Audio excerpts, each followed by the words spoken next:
Қоңыр жел самал салқын соққан есіп, өсімдік жер бетінде көптеп өсіп, тербетіп аялаған ана баулап, жан рахаты өмірде алтын бесік.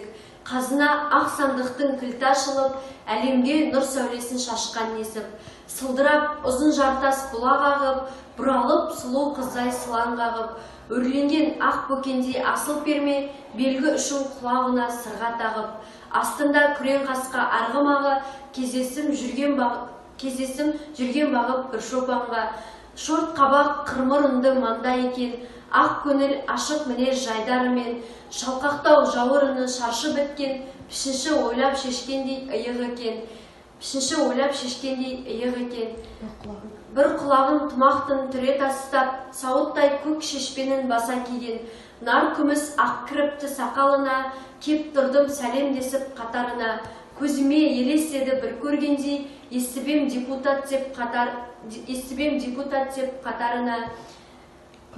Қыс-қыстап анырақай айдар кені, малшыға бара жатқан сапарымда, оқ артым қандай дедім тұрмыс қалың, аман ба бала шаған баққан малын.